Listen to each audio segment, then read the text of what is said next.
Good evening, and welcome to Wednesday, January 11th. And as it always, we start out with a new year. We have department head reviews with priorities and goals.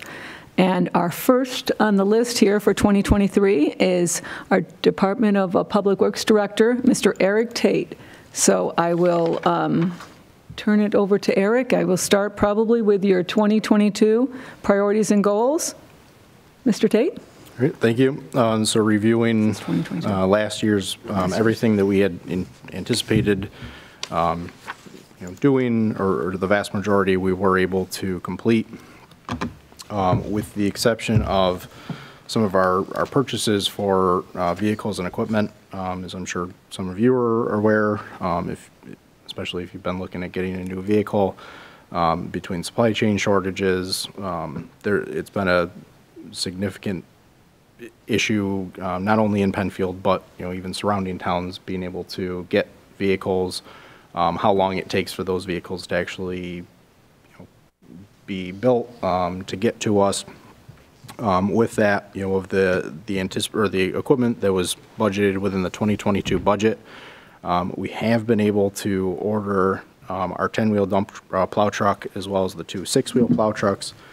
10-wheel dump truck is currently still being built. The 6-wheelers, I'm being told that they won't even have build slots allocated until likely October or November of this upcoming year.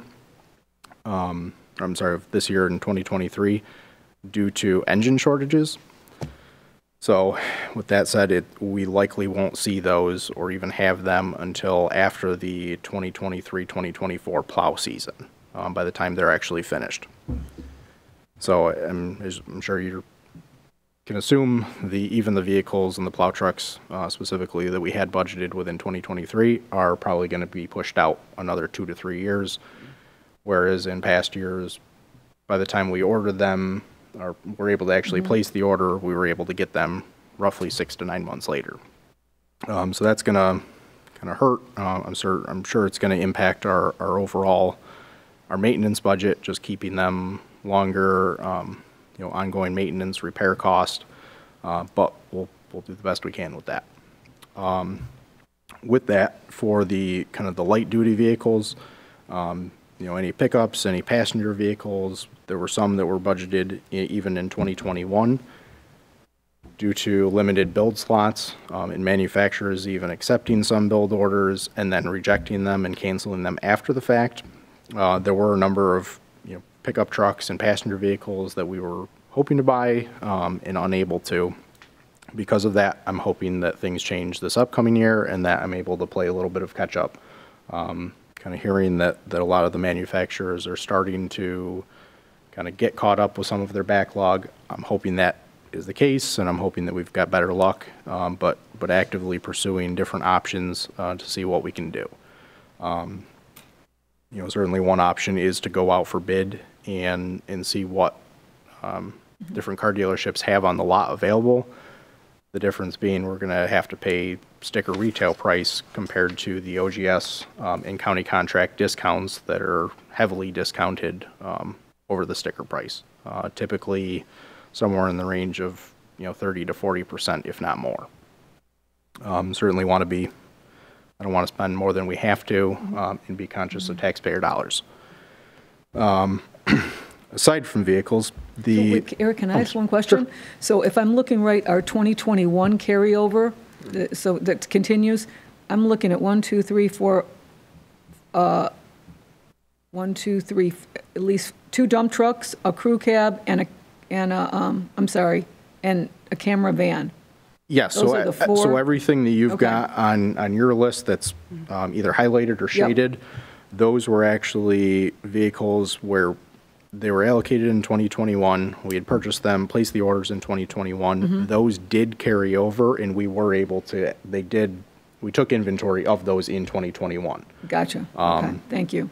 Anything that's not shaded or highlighted on your copies is what we unfortunately are not able to, or I guess weren't able to. You weren't able to obtain. So still, we still need those. Absolutely. And I'm counting that's then 1, 2, 3, 4, 5 I'm looking at? Correct. Okay. There was actually a sixth that we, because of the increased cost of the Vector above and beyond what we had budgeted for in 2020, Okay. we actually reappropriated that money from a pickup to be able to cover and offset that cost. Thank you. Okay. So again, aside from the actual vehicles, there are a couple of things that are, still ongoing from 2022 that we'll be carrying into 2023. That includes, not only the design and building, or the design and construction of a new DPW garage facility. I know we've had ongoing conversations about that for a number of years. Mm-hmm.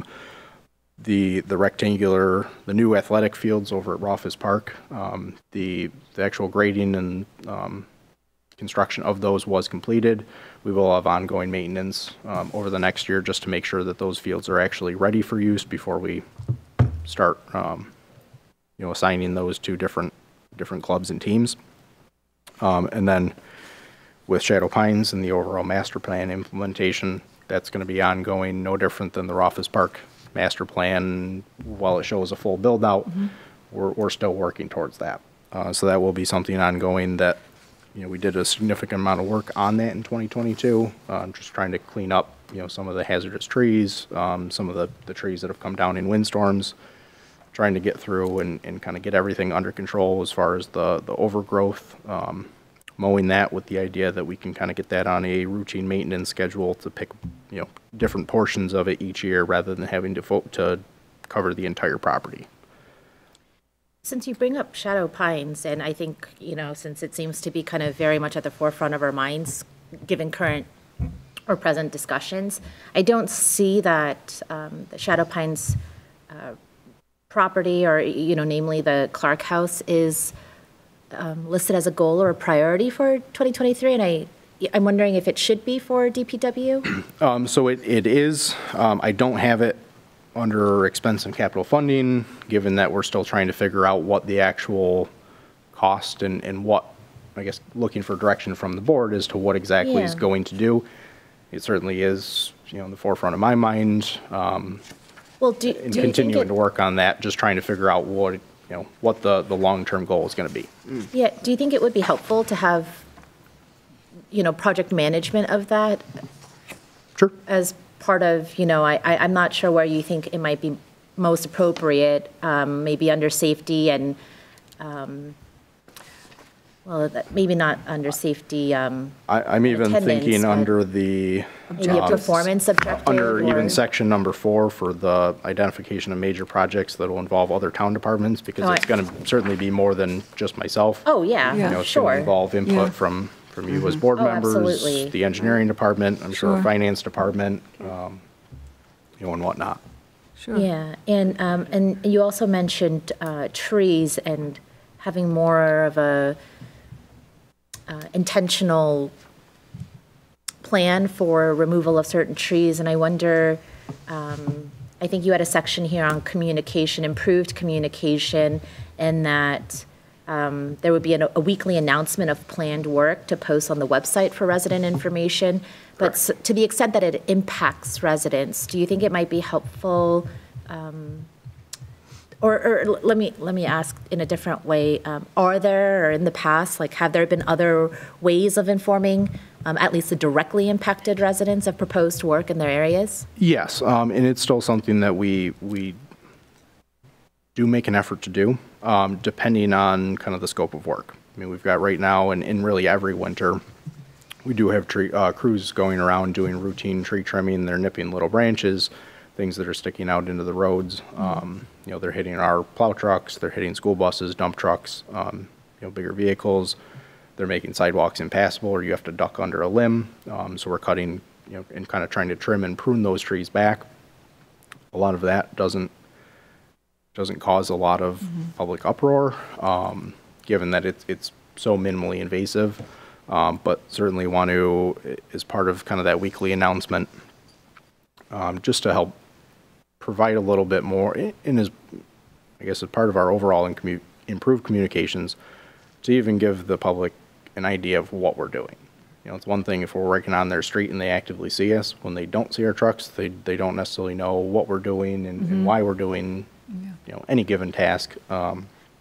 So I was actually working on that this morning with Dave Renner and Chris Tenay, trying to figure out how exactly to implement that, how to put that together. Our initial thought is to at least make the first one, well, today was a little hectic, and we were hoping to try to get something in, make the first one as kind of a news alert on the homepage of the website, with the idea that that's kind of the first one that residents may see. And then, if they actually click on that, they read what we're doing, we can also put kind of the link in where to look for any future announcements.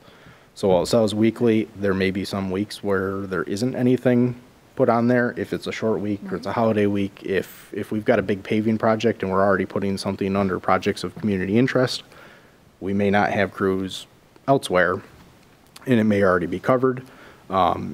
If we've got something, if the weather forecast is calling for snow every single day, we may not actually say, where else we'll be. But for the majority of the year, when we do have kind of anticipated crews or crews scheduled and anticipated work for them to be going out and about, doing things other than paving and plowing, I do want to include that.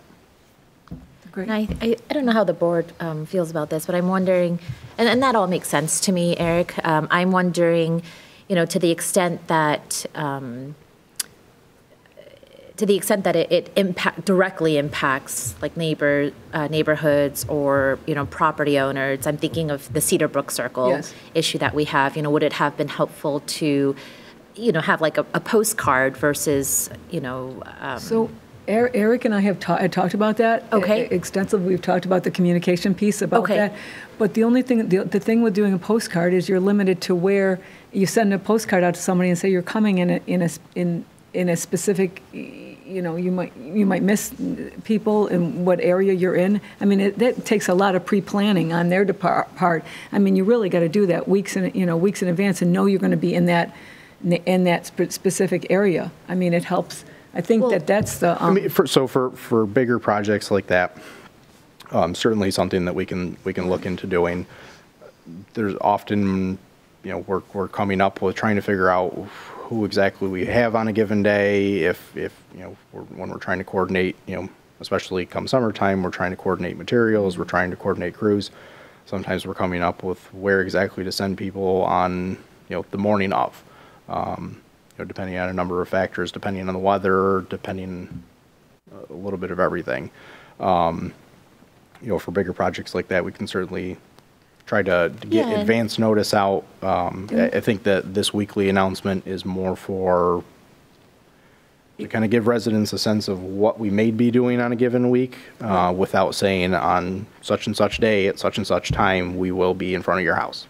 If we can educate the residents too to go to the website and take a look there, then the onus is on them a little bit. I mean, then rather than relying on more administrative things to do that for at least a little. I understand what you're saying. The bigger projects. Yeah, I think that's the distinction that I'm making. It's not to make a rigid rule for all tree trim work, because if you're, I think I saw DPW trucks a couple weeks ago trimming on Browncroft Boulevard near the basin there. When it's very little impact to homeowners and really for the public good, I don't think anyone is really going to balk at that. Right. And I'm thinking, again, for the Cedar Brook issue, where it is where you can use your discretion and understand that there may be a direct, impact to properties. I think those kind of projects would be known kind of well in advance. You're not going to be considering that the morning of, right, or depending on weather. Those are going to be planned since they're in really people's yards, right? So this actually wasn't in that particular. It was in the town property. So it's across the street. It's within the view. Right. Yep. So right. Okay. And again, I will confess, despite of course the affiliation with the town, I don't check the town website on a daily basis. I think trying to put that onus on residents is really unrealistic. Yeah, I think the weekly announcements more to let folks know that we may be out and about. You may see us through the neighborhood, when we're doing that kind of the little, pruning of trees. especially that are hanging over the road or the sidewalk. I'm kind of talking about the individual, street trees that we've got, some of the ornamental pears. We may be in front of a given house for 10 minutes and then move on to the next. So I don't think a postcard's necessary for that. But certainly if we're going to be in front of a house for, days on end, then yes. What about, like, I hate to compare us to RG&E, but RG&E did a pretty good job in my neighborhood anyway. This summer, they said they were going to start doing how they were taking the, making sure all the meters were outside and all that bit. So they said from July to October, we're going to be around their neighborhood doing this. So, people, we had a little neighborhood Facebook group, and everybody knew, they're all saying, oh, they hit our houses, they're going to the next. So, I mean, it was a time frame, so you could do something like that, that was, July to October. Sometime in that frame, you will be going out there and trimming out some dying ash trees or you'll notice something.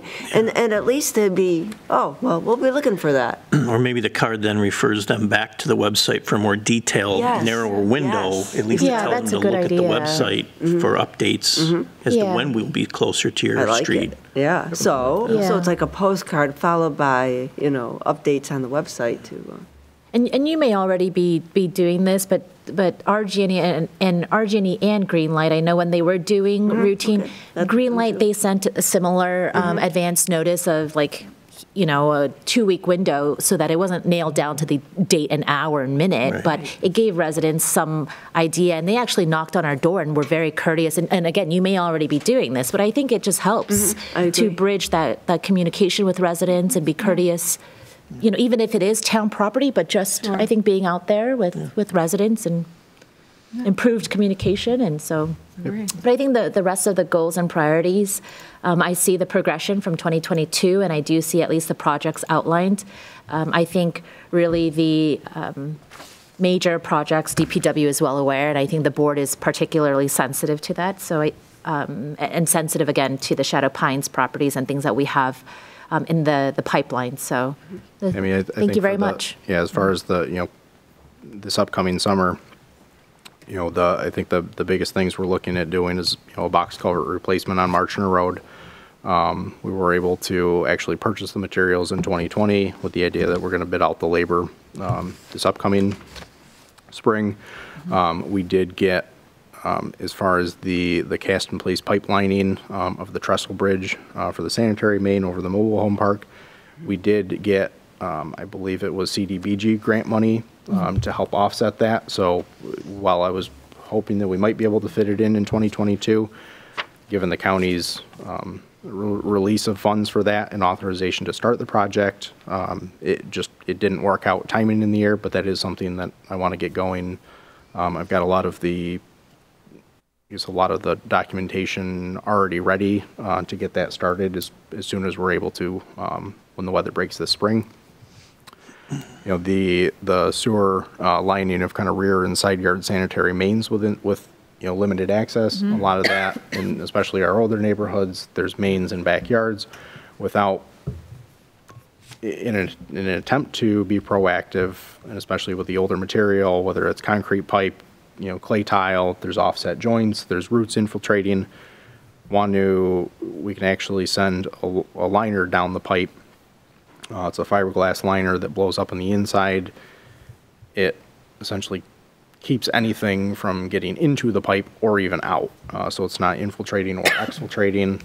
It's minimally invasive. We don't need to dig, especially in these areas where we couldn't get a piece of equipment into a backyard or a side yard anyway without tearing up a yard or having to remove, vegetation, sheds, playground structures, or whatever it may be. Right. So I know we had allocated some ARPA funds, or kind of put, earmark some ARPA funds towards that. So I'd want to get. Is that contracted work or is that by your staff? So that would be contracted work. Okay. There's a county contract for a company to be able to do that. The townwide LED streetlight upgrade project, that's something that I'll actually be coming back in 2 more weeks to start discussing with you. Okay. We did have the bid opening this past Friday. Friday of last week. So I need to spend a little time kind of reviewing all of the bids that came in to make sure that we're actually comparing apples to apples. And then the other one that I'd like to point out is the replacement and upgrade of the Empire One pump station equipment and raising the wet well. That was part of the New York State Ready grant that was announced a few years ago. Mark and I have been kind of working on what exactly it would take to do that. Now that we've got Alex Fastenal as our new sewer department foreman, including him to provide a little feedback on how exactly we can accomplish that, putting together our own design and bid specs for that, with the idea that we want to proceed with that this summer. Any other questions? No. And I can see that on right on one of your identifying projects working on 2023 is the continuing on your outside. We're working with the outside engineering firm on the Clark House, yes, which we're going to be shortly going into tonight's work session. So yep. I think, unless anyone has any other questions, or thank you very much, Mr. Tait. Thank you for a nice report for 2022 and on to 2023. So thank you. Right, so that, thank you. This concludes our department's priorities and goals for this evening. And again, just to let everyone know, next week we also have we will have another department, and we continue that through the February 8th at 6 p.m. here at in the town hall. So thank you, and we'll see you all back shortly for our town board work session tonight. Thank you.